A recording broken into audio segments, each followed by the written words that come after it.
അച്ഛാ ഒരു ചോദ്യം, ഒറ്റ പ്രാവശ്യം ചോദിക്കോളട്ടാ, ശ്രദ്ധിച്ച് കേട്ടിരിക്കണം.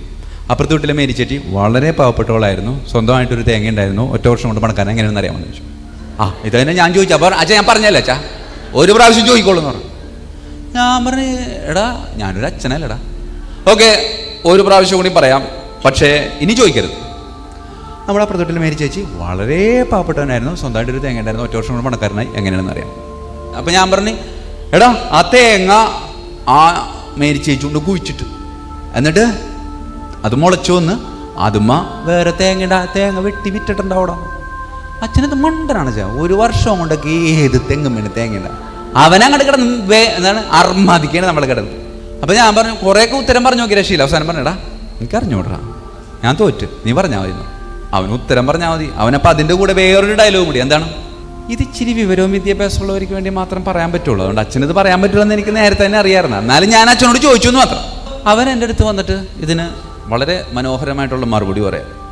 അച്ഛാ ശ്രദ്ധിച്ച് കേട്ടിരിക്കണം, ഒറ്റ പ്രാവശ്യം പറയും. ഓക്കെ, ഞാൻ കേൾക്കാൻ തയ്യാറാണ്, കാരണം ഞാൻ ബാധ്യസ്ഥനാണല്ലോ, ഒരു കാര്യം ഉണ്ടായില്ല എനിക്ക്. എന്നാലും അപ്പോൾ അവൻ പറയാം, അച്ഛാ ഈ മേരി ചേച്ചി ആകെ ഉണ്ടായിരുന്നത് ഒരു തേങ്ങയുള്ള, ഈ തേങ്ങ ഈ മേരി ചേച്ചി ഇത് പൊതിച്ചിട്ട് ഈ ഒരു പാര മേടിച്ച് പൊതിച്ച്, എന്നിട്ട് ഒരു വെട്ടുകത്തി അപ്പുറത്തെ വീട്ടിൽ മത്തായി ചേട്ടൻ്റെ അടുത്ത് നിന്ന് ഒരു വെട്ടുകത്തി കടം മേടിച്ചിട്ട് ഈ തേങ്ങ രണ്ടായിട്ട് മുറിച്ചു. എന്നിട്ട് ഒരു മുറിയിൽ മേരി ചേച്ചി താമസിച്ചു, മറ്റത് 2000 രൂപ വാടക കൊടുത്തു. എൻ്റെ പൊന്നു ടീച്ചർമാരെ, ഒരു വെട്ടുകത്തി എനിക്ക് അന്നേരത്ത് കിട്ടി വെച്ചെങ്കിൽ അവനെ രണ്ടായിട്ട് മുറിച്ചിട്ട് ഞാൻ രണ്ടും വിറ്റാനെ, ഒരെണ്ണം ഫ്ലാറ്റ് കൊണ്ടതാ. എനിക്കിത് എന്ത് മറുപടി പറയണമെന്ന് അറിയാൻ പാടില്ല. ഞാൻ കുറച്ചു നേരം അവനെ നോക്കി എന്നിട്ട് പറഞ്ഞേട്ടാ ഞാൻ പൊക്കോട്ടെ, ശരി അച്ഛാ അച്ഛൻ പൊക്കോട്ടെ.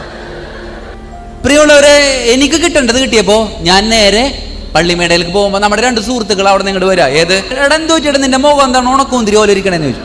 ഞാൻ പറഞ്ഞു ഒന്നുമില്ലടക്കാതെ ഇപ്പം അങ്ങനെ സംഭവിച്ചു പോയി, ഇപ്പം എന്ത് ചെയ്യാനും. പെട്ടെന്ന് എൻ്റെ മനസ്സിലൊരു ലഡ്ഡു കൂട്ടി നോക്കിയപ്പോൾ ആ ചെക്കനോട് വെറുതെ ഇരിക്കുകയാണ്, ഈ അച്ഛനോട് വെറുതെ ഇരിക്കണം. ഞാൻ പറഞ്ഞു ഇങ്ങോട്ട് വന്നടാ, ഈ അച്ഛൻ അത് അറിഞ്ഞുകൂടണമെന്ന് പറഞ്ഞു കൊടുത്തേക്കടാന്ന് പറഞ്ഞു. നമുക്ക് കിട്ടിയത് മറ്റുള്ളവർക്ക് കൊടുക്കണമെന്നുള്ള കർത്താവ് പഠിപ്പിച്ചേക്കണം. അപ്പം ഞാൻ പറഞ്ഞു എടാ ഒന്ന് പറഞ്ഞു കൊടുക്കണം. അപ്പം ഇവന് ഓടി ഇങ്ങോട്ട് വരികയാണ്. ഞാൻ വെറുതെ അവരുടെ ഇടയിൽ റെഫറി സംഭവം നടന്നുകൊണ്ടിരിക്കുക. ഇതേ ചോദ്യം ഇതേ ഉത്തരം എല്ലാം കഴിഞ്ഞു.